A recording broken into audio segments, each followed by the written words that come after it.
Hola, muy buenos días, muy buenas tardes a todas y todos. En nombre del Instituto de Profesionalización en Competencia y Contratación Pública, les extendemos un cordial saludo y nuestro sincero agradecimiento por acompañarnos en este séptimo webinar 2025.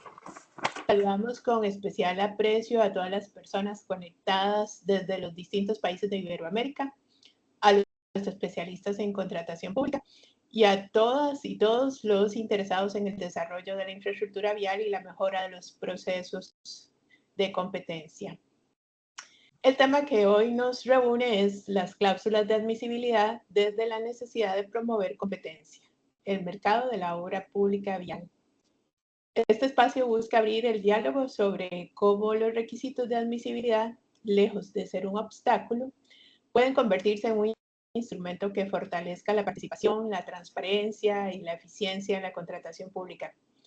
Contamos con un panel de expertos de gran nivel que nos compartirán sus experiencias y reflexiones. El señor Francisco Treviño va a ser el coordinador de la mesa desde México. El señor Alejandro Rossi, abogado especializado en infraestructura y derecho administrativo desde Argentina. Don Federico Villalobos, desde Costa Rica, economista especializado en infraestructura y concesiones, y don Cristian Campos, también de Costa Rica, director del Instituto de Profesionalización en Competencia y Contratación Pública.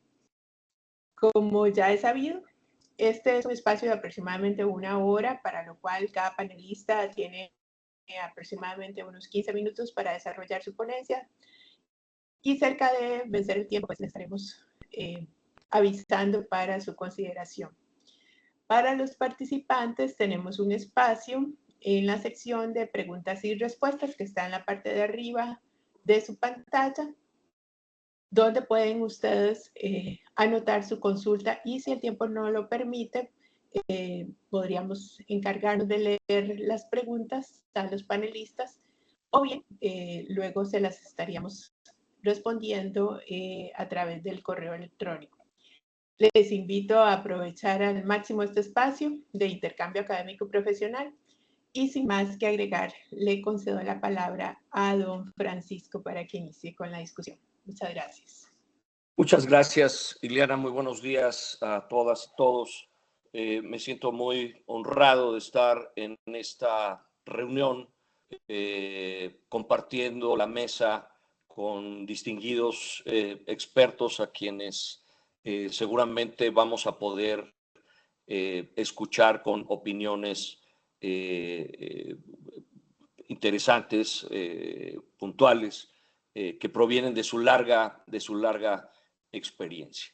El tema que nos ocupa el día de hoy, las cláusulas de admisibilidad desde la necesidad de promover competencia, el mercado de la obra pública vial, es un tema que se vincula con la forma en la que estamos haciendo obra pública en América Latina.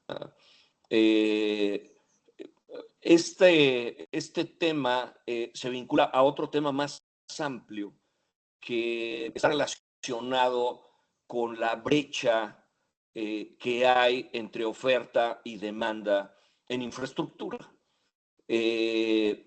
La inversión pública y privada en infraestructura en América Latina no acaba por despegar.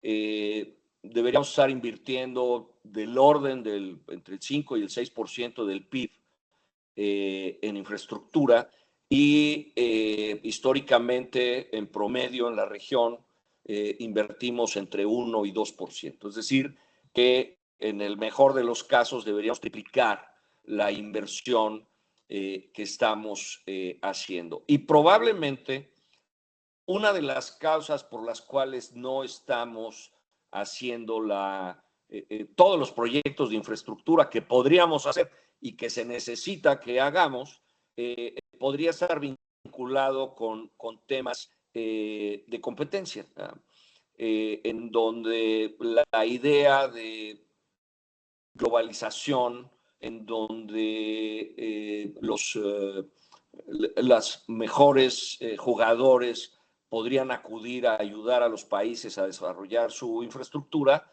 Esta idea, que en principio suena bien, podría verse limitada cuando en los pliegos de competencia, en los pliegos de las licitaciones, se introducen elementos que la limitan, que la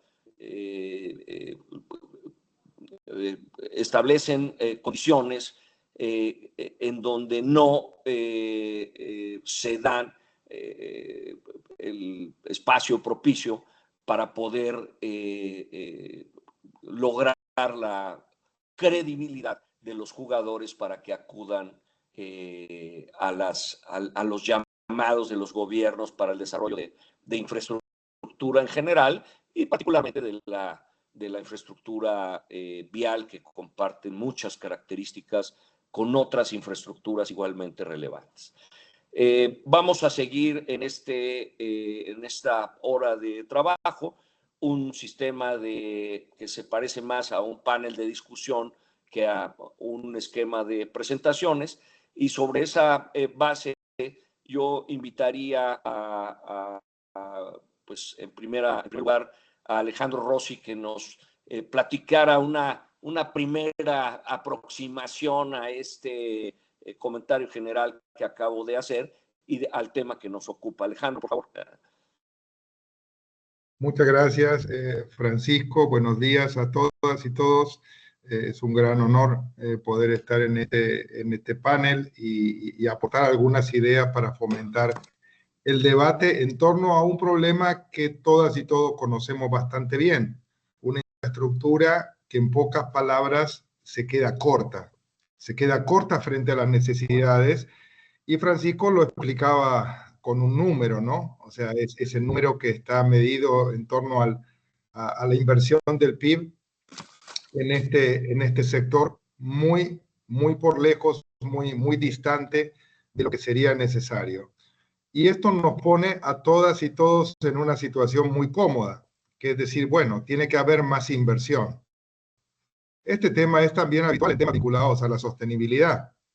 Nos lamentamos de que los gobiernos no invierten todo lo que deberían, y en el mejor de los casos tratamos de implorar porque el sector privado se anime a invertir más. Ahora, la pregunta disruptiva que yo quiero hacer desde la parte de estos minutos de intervención inicial es, independientemente que eso sea verdad, la pregunta es ¿qué tan eficiente logramos ser en asignar los recursos que sí tenemos? Y sobre esto también existen estudios muy interesantes, tanto del BID como del Banco Mundial, que marcan que en América Latina la falta de eficiencia en la asignación de los recursos está entre el 35 y el 40%. Son números muy altos, muy altos, y con eso tiene que ver precisamente este conversatorio, sobre la posibilidad de pensar qué es lo que hay detrás de esa ineficiencia. Y en buena medida, cuando vemos las buenas intenciones que hay detrás del lanzamiento de licitaciones de infraestructura, nos encontramos en que buena parte de los problemas que nos ocupan tienen que ver, cuando hacemos un análisis forense, con deficiencias o limitaciones de nuestras cláusulas de admisibilidad. Entonces, sobre ese punto yo me animo a presentar 3 ejes de reflexión sobre las cláusulas de admisibilidad en las licitaciones. El primero, que tiene que ver con las cláusulas de admisibilidad que pueden operar como motor o como freno de la competitividad, es decir, lo que llamamos la función de comando y control. La cláusula, hoy en día tenemos a nivel de Centroamérica, por ejemplo, 2 extremos.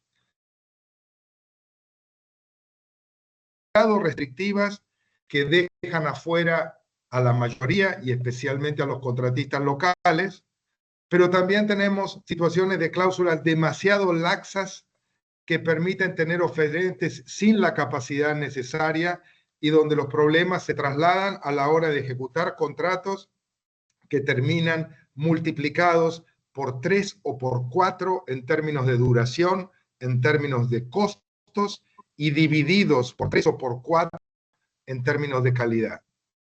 Entonces, ahí hay una primera reflexión sobre cómo hacer de las cláusulas de admisibilidad un motor efectivo para promover la competencia, asegurando que exista una buena proporcionalidad en el diseño de estos instrumentos, es decir, no inventar una licitación complejísima para hacer unos pocos tramos de kilometraje a nivel municipal, local, lo que fuera, pero al mismo tiempo no pensar en un esquema demasiado sencillo cuando estamos hablando de infraestructuras realmente complejas por su extensión, por las áreas que atraviesan, cuando hablamos en el sector vial, temas que hacen muy diferentes a una licitación de otra. Pueden haber grandes errores a la hora de asegurar tener el adecuado nivel de competencia. Entonces, la primera reflexión, como digo, se refiere a esta función de comando y de control, asegurar que las cláusulas de admisibilidad pongan en el punto justo el piso para que exista una competencia saludable. El segundo eje de reflexión que quiero plantear es la función de diálogo y transparencia. Es decir, hasta qué punto unas cláusulas de admisibilidad bien diseñadas requieren de un proceso de conocimiento efectivo del mercado al cual se van a lanzar, de diálogo constructivo sobre cada licitación, especialmente las que tienen cierto nivel de complejidad, con las empresas que están en el mercado para entender su real capacidad de aportar, de comprometerse, de pujar por esa licitación de una manera pareja, como en México dicen, el piso parejo, para que pueda existir una competencia realmente saludable. Y por lo tanto, eso requiere de consultas tempranas con las cámaras de construcción, con los colegios profesionales, realizar eventos que permitan mostrar el estado del arte en el país, no solamente lo que existe, sino lo que puede existir en función de las capacidades que tiene instaladas cada país, cada zona donde se realizan las licitaciones. Es decir, que hay que institucionalizar la preconsulta de tal manera que puedan existir claridades sobre hasta dónde puede llegar ese proceso de competencia efectiva. Y la última idea, y con eso termino esta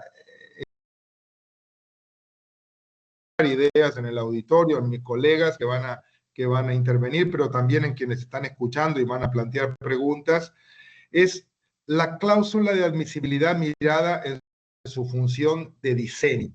¿Diseño de qué? ¿Cuál es la visión de futuro que se tiene? Hoy miramos al sector vial normalmente como uno de los sectores más clásicos de infraestructura, donde no esperamos ver grandes innovaciones, nos encontramos con los mismos insumos de siempre y metodologías de implementar proyectos que van modificándose muy lentamente con respecto a la evolución de la tecnología a nivel global en nuestra región y en Centroamérica en particular. Pero ahí existe la posibilidad de convertir a las cláusulas de admisibilidad en incorporar esa vocación de cumplir estándares no solamente ambientales, de seguridad vial y de resiliencia climática. Precisamente este último, uno de los aspectos más desafiantes para la infraestructura vial en América Central, de acuerdo a la evolución de los modelos de cambio climático que cada vez están más cerca de ser ciertos que de ser meras conjeturas. Entonces, nuevamente ahí hay un desafío para extender, ampliar las capacidades de las empresas que operan en el sector para atender no solamente a los trazados, a los asfaltados convencionales, sino realmente a las carpetas de concreto, a las obras de infraestructura de drenaje típicas, sino ir un poco más allá para ese mundo que ya se está instalando hoy en día entre nosotros y que hace que las carreteras duren menos, que sean más vulnerables, que requieran de nuevas tecnologías.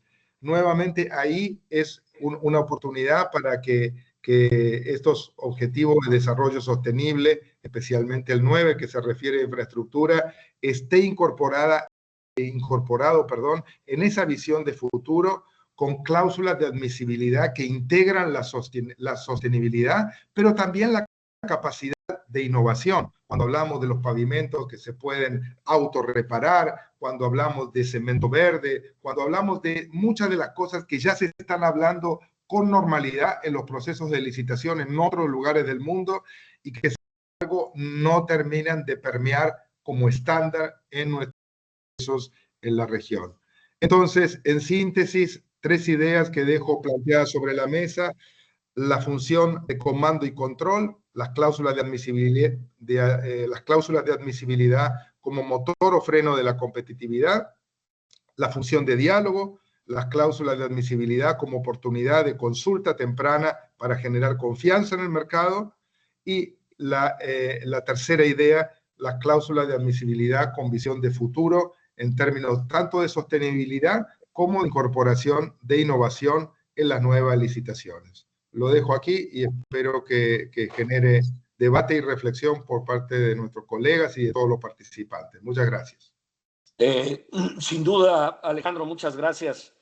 Muy puntual y muy certero esta forma de presentar la problemática de las cláusulas de admisibilidad. A mí me surgen, de tu intervención, se derivan al menos 3 temas que me parecen fundamentales, ¿verdad?, en donde pudiera ser que tenemos problema en la región. Uno de ellos tiene que ver con la planeación.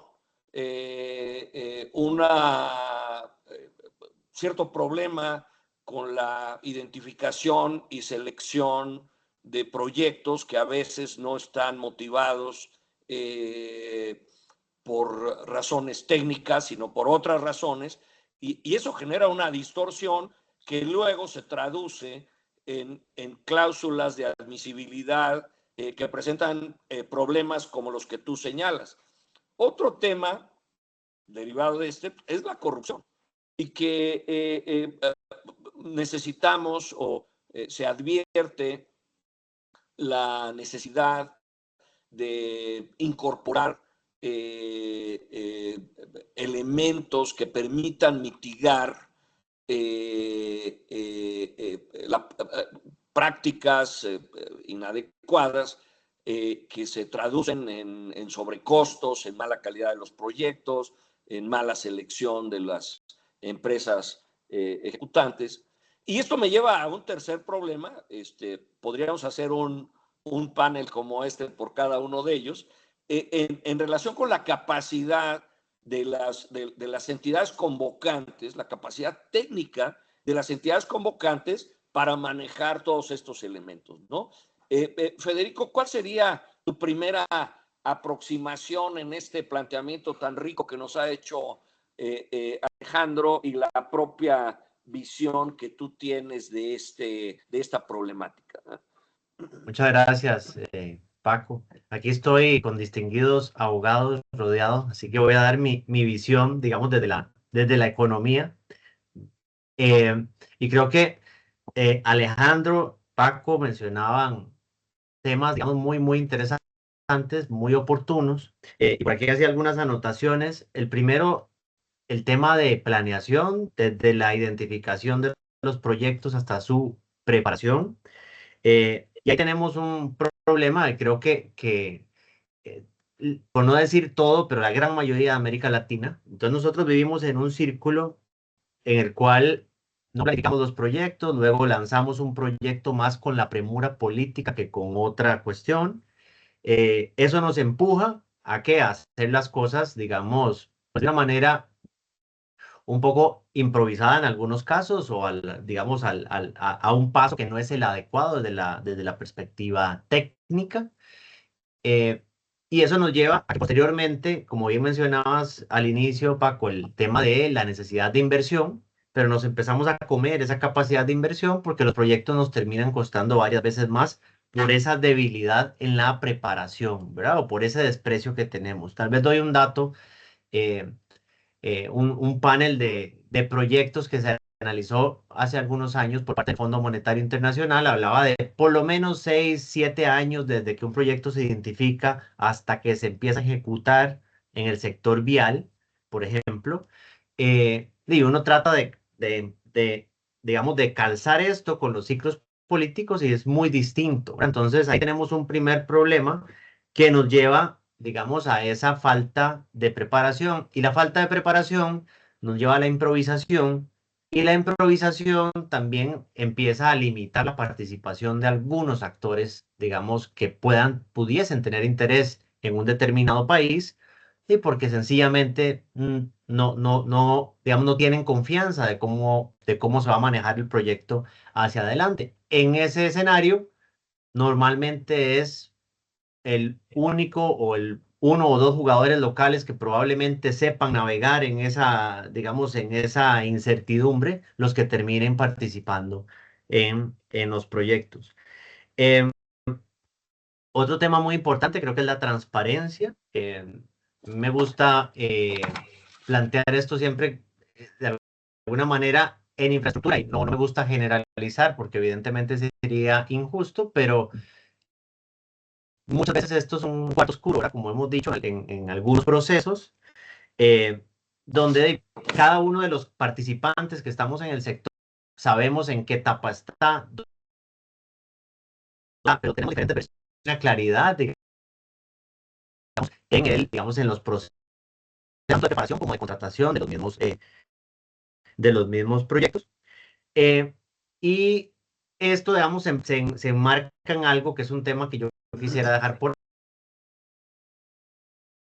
el ecosistema que rodea, digamos, tanto la preparación como la contratación de proyectos de esta naturaleza. Y cuando digo el ecosistema, no es solo, digamos, la preparación del proyecto, sino que está el componente institucional que está detrás, la capacidad, que bien decías, que muchas veces no se tiene para gestionar el proyecto de una manera adecuada, pero también, digamos, todos los demás actores que rodeamos, me incluyo, digamos, que rodeamos esta industria. Ahí podemos estar con consultores, supervisores, las ingenierías, etcétera.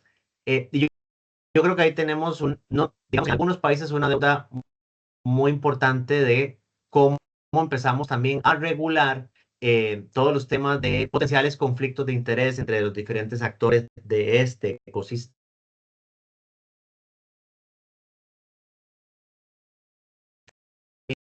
Y muchas veces hay proyectos en los que no se genera, digamos, interés de algunos potenciales participantes, digamos, ajenos a la dinámica normal de un mercado, porque se sabe que X empresa está posicionada, que conoce a B y C, que son los que probablemente estén en la evaluación, en la preparación del proyecto.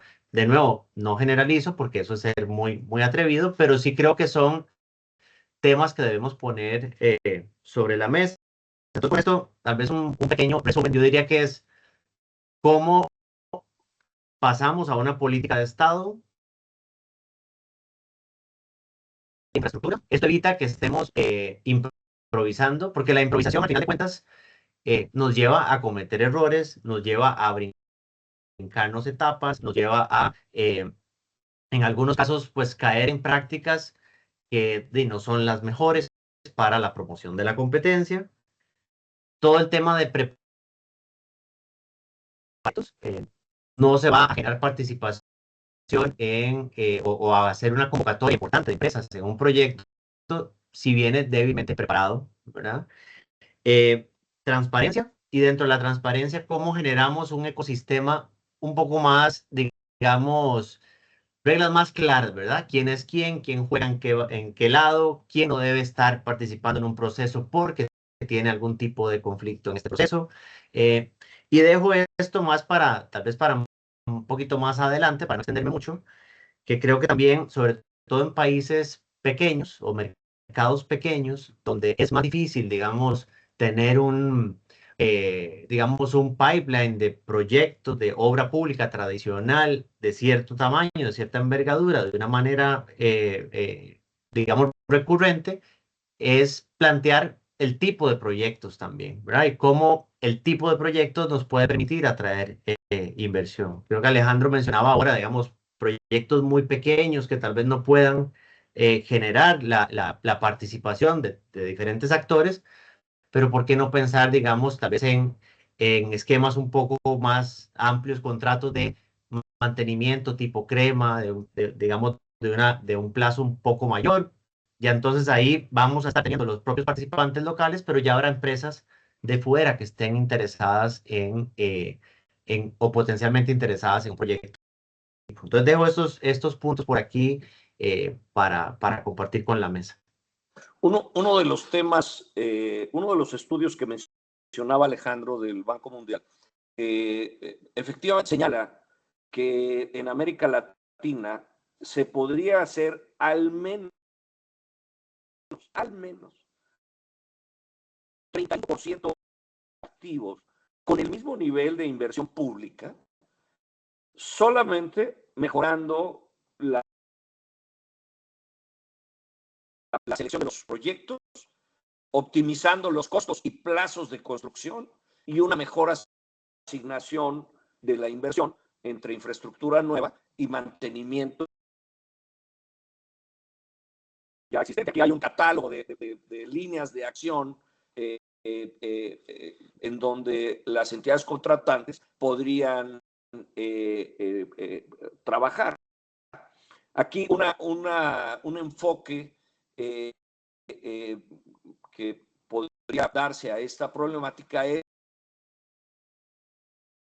en general, se sabe lo que hay que hacer. No hay ciencia oculta. Y los países tienen, en general, cuadros preparados y competentes para, para atender y evitar los errores o las malas prácticas y, por el contrario, implementar las buenas prácticas. Se tiene esa capacidad, pero por alguna razón o por un conjunto de razones, a veces no lo hacemos y esto genera los problemas que conocemos y que reiteradamente nos encontramos en diversos... y esto tiene que ver con las reflexiones que estamos haciendo en relación con mejorar la planeación, con fortalecer las entidades contratantes, mejorar la transparencia, mejorar la selección y preparación de los proyectos. ¿Cuál sería tu visión, Cristian, en relación a cómo podrían los países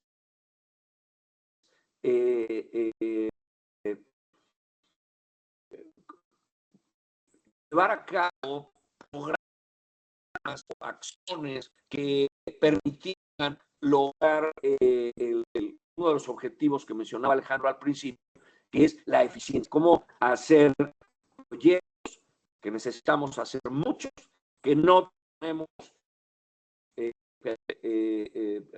recursos alta demanda de infraestructura de buena calidad en la región? Gracias, Francisco, Erico y Alejandro, a los que tengo el gran gusto de volverles a ver y agradecerles también, parte del instituto, pues, el apoyo a este conversatorio. Aquí lo que estamos planteando, Francisco, colegas, cae por igual al mercado de la actividad, como al mercado farma, como al mercado de tecnología, que para la competencia, desde la óptica de la competencia, los beneficios de la competencia tienen precisamente con este primer tema que Alejandro colocó sobre la mesa, la eficiencia. Los recursos no son infinitos, de hecho no alcanza, con costos Y somos en general países en América que tenemos una altísima dependencia a los empréstitos y a las alianzas público-privadas, provocando también, como lo decía también Alejandro, que sea el sector privado el que tome el paso adelante del riesgo de buscar la inversión para poder contestar un déficit, porque creo que, salvo contados, y creo que nos detenemos ahí, todos tenemos una colocación en el índice global bastante crítico en materia de infraestructura vial. Y los beneficios de la competencia tienen que ver por ahí. A mayor competencia, mayor eficiencia en los mercados. Y la eficiencia en el mercado significa que los costos, bajo el principio de valor por el dinero, estamos procurando que se manejen de una manera pues eficiente. Recursos limitados, necesidad identificada. Yo creo que aquí hay dos o tres puntos que son relevantes. La primera parte, que lo han hecho los tres. La planeación, que mi criterio tiene que incluir dos cosas que son fundamentales. La primera es la necesidad. Evidentemente hay que hacer conservación y mantenimiento y evidentemente ocupamos nuevas carreteras, nuevos puentes, etc. Pero cuando vamos a contestarnos cómo tengo que hacer aquello, resulta que tomamos decisiones técnicas que no están realmente consultadas con el mercado. Yo necesito pasar una capa de asfalto, correcto. ¿Me ofrece realmente el mercado?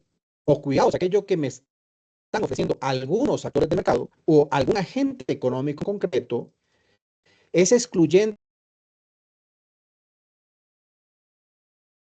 El avance tecnológico ha permitido que algunos agentes logren desarrollar. Y colocamos, por lo tanto, lo decía muy bien Alejandro, cláusulas técnicas con especificaciones químicas, etcétera, que son sumamente rigurosas, sumamente excluyentes de la propuesta técnica que realmente ocupamos. Entonces, cuando decimos que conocemos la necesidad tiene que ver con ir al mercado, a ver el mercado que ofrece realmente y buscar que el mercado me ofrezca de diferentes potenciales agentes económicos alternativas, y no solo una alternativa, sino alternativas para ponerlos a competir en cuanto a alternativas. El segundo punto, en esta primera parte de planeación, y creo que también es un poco lo que el instituto nuestro procura sembrar cada día, es el necesario diálogo entre las autoridades de competencia y los agentes compradores, en este caso los organismos a cargo de la vialidad, porque probablemente los organismos a cargo de la vialidad conocen la necesidad, saben que tienen que hacer conservación, saben que tienen que hacer mantenimiento, tienen que hacer obras menores, obras mayores, etcétera, pero no conocen la estructura del mercado. Y ahí es donde la autoridad de competencia puede ayudar a los organismos compradores a entender por qué mi mercado es concentrado, porque en vialidad, si algo tenemos, son mercados muy concentrados, donde son pocos los actores que realmente se están presentando. Y aplaudo lo que hemos venido planteando acá, y Alejandro lo decía muy bien con alertas tempranas, el ir a hablar con los agentes económicos, pero también analizar a los agentes económicos para tratar de comprender desde lo estructural por qué en mi mercado, cuando abro opciones de concursos, participan los dos o los tres de siempre o uno solo el de siempre, y por qué no han llegado a proponer a agentes económicos allende las fronteras o internamente. ¿Cuáles son las causas que eso lo están provocando? Tanto, como decimos en competencia, aguas arriba o aguas abajo, es decir, entender toda la lógica vertical y horizontal del mercado para poder promover, por lo tanto, una planeación que esté encaminada a activar, a motivar esa competencia. Y el tercer elemento que me parece importante acá, y por acá cierro la primera intervención, es sin lugar a dudas la profesionalización, porque resulta que casi usualmente, bueno, en la experiencia que yo tengo, es que somos buenos para estar replicando los errores de pliegos de condiciones que reiteran una y otra vez cláusulas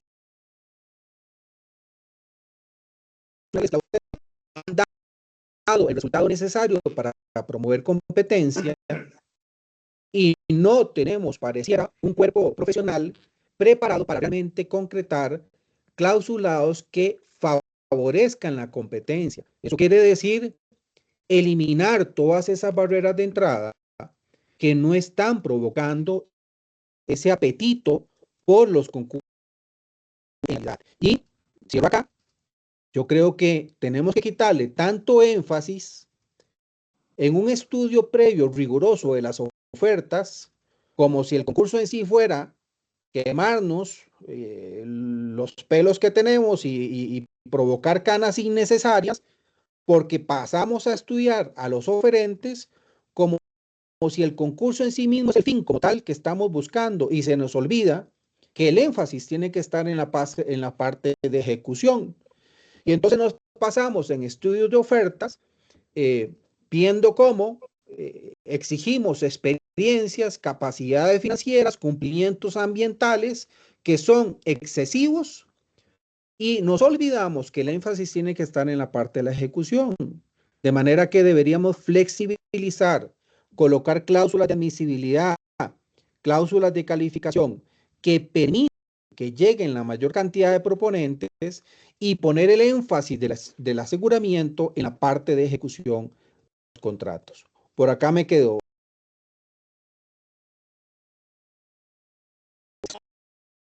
Un par de temas al menos que me parecen muy relevantes, porque cuando en un escenario como en el actual que estamos viviendo en la región, donde no hay mucho trabajo, no hay mucho trabajo, y esto pareciera ser un escenario propicio para que a las licitaciones acudan muchos interesados. Y a veces esto no ocurre, me parece, porque la percepción de riesgo que hacen todo aquel que va a participar en un concurso, pues tiene un primer acercamiento, una primera percepción de los riesgos que implica participar en una licitación abierta o cerrada, y probablemente hay temas que hemos ido construyendo y que tiene que ver, uno, con el propio desarrollo interno de las capacidades técnicas internas dentro del país, por un lado, y por otro, en la facilidad o dificultad para que pudieran llegar del exterior actores que aportaran al interior del país innovación, capacidad de gestión, tecnología, capital, procedimientos, etcétera, ¿no? ¿Tú cómo ves, Alejandro, cuál podría ser una o dos ideas que las entidades contratantes, que los países podríamos llevar a cabo para tratar de mitigar esta problemática, donde también pareciera que los problemas están definidos, se sabe cuál es la problemática? Gracias, Francisco. No, muy interesante todo lo que mencionaron tanto Federico como Cristian, y tus propias reflexiones. Yo creo que si tuviera que focalizar en dos elementos para compartir, diría lo siguiente. En primer lugar, creo que hay que seguir en la dirección de enfatizar la importancia que tienen los estudios previos al lanzamiento de los procesos. Nos gusta concentrarnos a veces en lo que los bancos llaman los vehículos de inversión. Sea que diseñamos un nuevo sistema de licitación, un nuevo mecanismo de financiamiento, pero como dicen los metodólogos, ¿no? Si ingresamos basura, del proceso va a salir basura. Entonces, si tenemos datos débiles sobre lo que queremos construir, lamentablemente va a salir un proyecto débil, aunque tenga un excelente vehículo de implementación. Por lo tanto, es importante que entendamos a cabalidad qué es exactamente el proyecto y el alcance de lo que queremos licitar, para que a partir de ahí sí podamos poner la estrategia. Bueno, ok, de la misma manera que cuando uno quiere hacerse una casa, siempre tenemos diversos presupuestos, pero al final todos pretendemos que la casa se mantenga firme y que no se caiga al menor temblor y que no se llene de agua cuando llueve. Entonces, a partir de esas expectativas, luego vemos si lo hacemos con mayores terminaciones, peores terminaciones, mayores tecnologías o no, pero siempre dentro de una funcionalidad. Y este es el tema que se plantea permanentemente en la obra vial. La funcionalidad básica no se sostiene, y no se sostiene porque tenemos malos estudios y malos proyectos de arranque, o son buenos proyectos que no se pueden implementar en el sitio.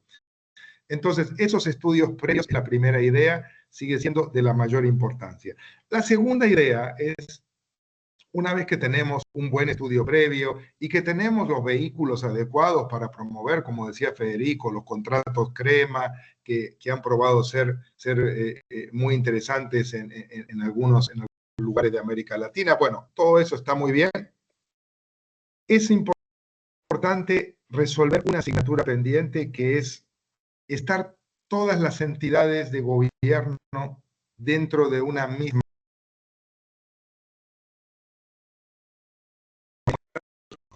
La mayor parte de las ineficiencias dentro del desarrollo de infraestructura, y de infraestructura vial en particular, es la intraconflictividad que se plantea en todas las instancias del proceso. Aprobación de los pliegos licitatorios, luego la licitación en sí misma, y finalmente la fase de ejecución contractual, sin contar lo que tiene que ver con todo el periodo de garantías. Cada uno de esos 4 ejes, pero especialmente en América Latina los primeros 3, porque el cuarto es casi inexistente, que todavía no llega a debatirse hasta dónde debe llegar la capacidad de garantía de las empresas que ejecutan. Todavía no estamos ahí. Pero en los primeros 3 hay una altísima intraconflictividad, y eso demuestra que las distintas entidades de gobierno no tienen alineación entre sí. No se trata de negar que de pronto una Contraloría tiene la función de verificar que se cumpla la normatividad, o que de pronto una sindicatura hace el control ex post, o lo que fuera. Se trata simplemente de decir que como Estado, cada país tiene una responsabilidad, y lo decía muy bien Federico, los ciclos de gobierno son cortos, los ciclos de la infraestructura son largos. A partir de esa asimetría, hay una tensión natural. Entonces, la mejor manera de gestionar esa tensión es con una fuerte alineación de todos los factores, digamos, de poder en torno a la ejecución de esa obra, y después, por supuesto, dar el espacio para hacer esas lecciones post-mortem, como se llama en la literatura, de poder analizar qué es lo que se pudo hacer mejor y usarlo para el siguiente batch, para el siguiente ciclo de gestión de infraestructura. En eso estamos fallando a nivel regional, y por lo tanto gran parte de las ineficiencias se consumen en esos desentendimientos. Lo dejo ahí. Gran punto el que tú mencionas, porque efectivamente a veces las distintas dependencias de un Estado que tiene que ver con la ejecución de un proyecto no tienen la visión de que el proyecto es un proyecto para beneficio de la nación, para beneficio del país, y una entidad piensa que es un proyecto de otra dependencia, y no se da esta alineación, y efectivamente hemos visto en la región cómo esta desalineación puede generar severos problemas en la ejecución de los proyectos. Me atrevo a lanzar una idea al panel que no tiene nada de novedosa ni de creativa, Pero yo he advertido que los países que han logrado estandarizar sus cláusulas de admisibilidad han simplificado muchísimo los procesos. Y esta es una forma de ayudar a la transparencia, al equilibrio de lo que decía Alejandro al principio, de tener categorías de exigencias y de requisitos dependiendo de la complejidad de los proyectos, lo cual parece evidente, pero no siempre se hace. Y me parece que un esfuerzo en ese sentido de tratar de estandarizar los pliegos y los contratos, los países que lo han hecho les ha traído beneficios. Cristian, se nos va acabando el tiempo. Si ustedes están de acuerdo, antes de pasarle el uso de la voz a Federico y a una última ronda, ¿tú qué opinas de esta posibilidad de hacer esfuerzos de estandarización de los documentos de licitación y de los pliegos de los contratos? Y le perdí la última parte, Francisco, perdone. No, Cristian, te preguntaba que tú qué opinas de la conveniencia o no de llevar a cabo en los países de la región esfuerzos para estandarizar los documentos de los pliegos de licitación, los contratos. Sí, sí, sí. Esto va muy en la línea y era un punto que tenía para conversar también. Con la introducción de los sistemas únicos electrónicos para hacer la actividad contractual del Estado, donde hay varios derroteros que son importantes. Primero, que ojalá cada país entienda la importancia de que sus contrataciones deben pasar a un modelo electrónico. Segundo, que eso conlleva a un proceso de acreditación de los organismos de compra, sea ISO, sea la que se quiera utilizar, pero la acreditación es vital para precisamente entrar a un proceso fuerte de armonización y estandarización de documentos. Y la tercera cuestión que es muy importante y tiene que ver con labores preventivas que ayuden a detectar a tiempo posibles temas de conflictos de interés o peor aún, que vaya, no es un pecado estar en un grupo de interés económico. La cuestión es cuando usted no es alertado a tiempo de que un determinado agente económico tiene relación vertical o horizontalmente con otros agentes económicos que parecen que quieren ser diferentes, pero que un sistema electrónico de contratación, precisamente estandarizando declaraciones juradas y haciendo que se lean los sistemas públicos, y ni qué decir, Francisco, si a eso le introducimos la inteligencia artificial que permita de forma autónoma al mismo sistema electrónico ayudar a los tomadores de decisión a detectar a tiempo donde hay relaciones de apoderados, relaciones de representantes legales. Pero aquí viene un riesgo, y vuelvo a decir la importancia de que los organismos compradores tengan diálogos con las autoridades de competencia, es que las autoridades de competencia que pueden hablar con las autoridades de competencia de los demás países puedan lograr a tiempo entender en la estructura de mercado agentes económicos que no están solo en Nicaragua, no están solo en México. Estamos en un mercado donde los agentes económicos, muchos de ellos, están en todos los países de Latinoamérica, son transnacionales.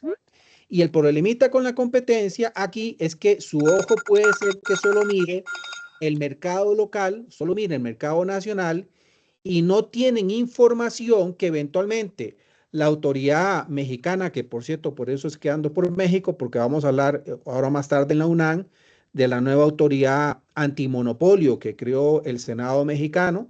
Y bueno, pues la Autoridad Antimonopolio de México, que está por terminar de nombrarse, tenga diálogo con la Autoridad de Costa Rica, tenga diálogo con la Autoridad de Nicaragua, y entre ellos tengan convenios de colaboración que permitan intercambiarse datos para poder entender a un agente económico que está más allá de las fronteras de mi país.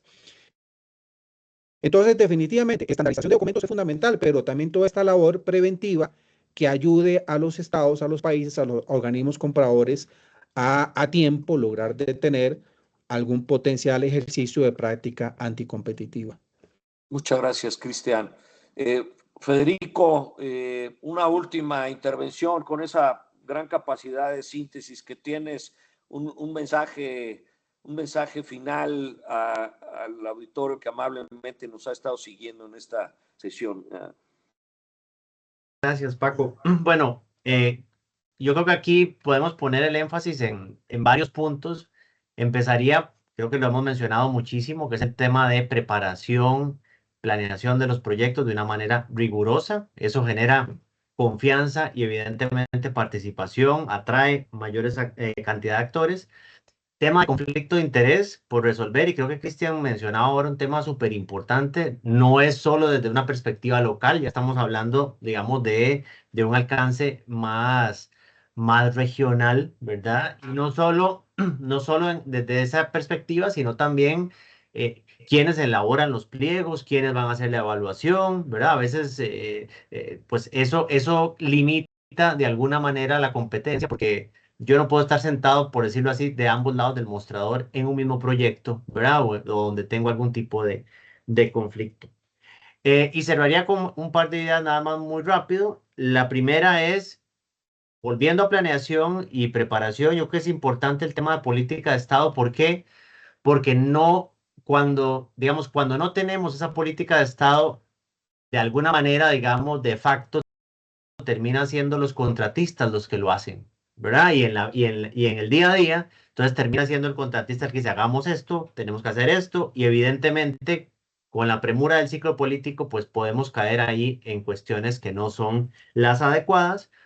Y dejo este último punto también, como bien decía Paco, puede ser para un panel aparte completo, es también cuando hablemos de obras viales, pero en mecanismos, digamos, de asociación público-privada, cómo podemos generar también esa atracción de competencia, específicamente, le diría primordialmente, en el tema de iniciativas privadas o de propuestas no solicitadas, que es digamos, todo un mundo que pues, le ha costado un poco en América Latina, pero que a veces es mal interpretado, ¿verdad? Como si fuera alguna suerte de contratación directa cuando no lo es. Entonces, ¿cómo también podemos ir generando presión competitiva en ese tipo de esquemas? Eso serían mis reflexiones finales. Alejandro, por favor, un mensaje final. Gracias Paco. Tal vez para no dejar todo digamos, en las preocupaciones que cuando tratamos de mirar distintas facetas del problema, trataría de dejar como algunas reflexiones entre una posible hoja de ruta para atender mejor a estos desafíos que seguimos teniendo en las obras viales de la región. Yo lo pondría en unos 6, 7 pasos muy sucintos, porque todos nos hemos referido a esto a lo largo de la conversación de hoy. Tal vez darle importancia en primer lugar al diagnóstico inicial, identificar, como lo decía Cristian, los riesgos principales del proyecto, analizar bien el mercado, pero no solamente a escala nacional, sino también en ese análisis comparado regional, que es muy importante. Segundo paso, aplicar tanto como sea posible los estándares. Creo que hay plantillas base tanto de BID, de Banco Mundial, que son sumamente útiles y naturalmente se pueden tropicalizar lo necesario, pero dejando la idea del estándar como elemento central. Y creo que hablar de estándares regionales, como pueden ser estándares para la región centroamericana, pueden ser sumamente interesantes por los aspectos en común que existen. Paso 3, vinculado a la proporcionalidad y competencia, es decir, asegurar que exista en todo momento esta capacidad de adaptar el pliego a la realidad del negocio, del proyecto que tenemos adelante.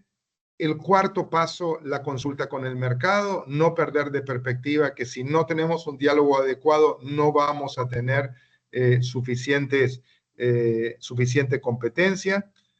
El paso 5, lo que es la validación ex ante con las entidades de contralor o auditores independientes que permitan tener ese filtro de integridad, de claridad sobre las condiciones que se van a estar ofertando.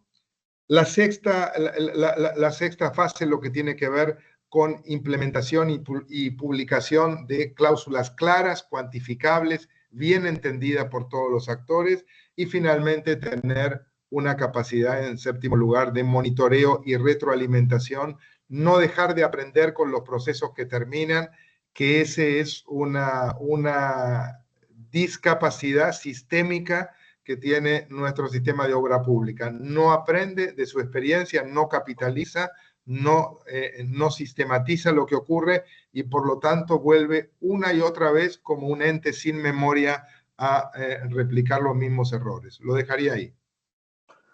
Muchas gracias, Alejandro. Bueno, si me permiten una última idea antes de cederle el uso de la palabra a Ileana para el cierre final y faltando 3 minutitos aún. Cristian menciona un tema que hoy en día está presente en todas las actividades de nuestra vida, que es la inteligencia artificial. Y me parece que un tema fuera de discusión, el que valdría muchísimo la pena hacer esfuerzos para trabajar los sistemas, las tecnologías que permitieran que los procesos de licitación pública pudieran estar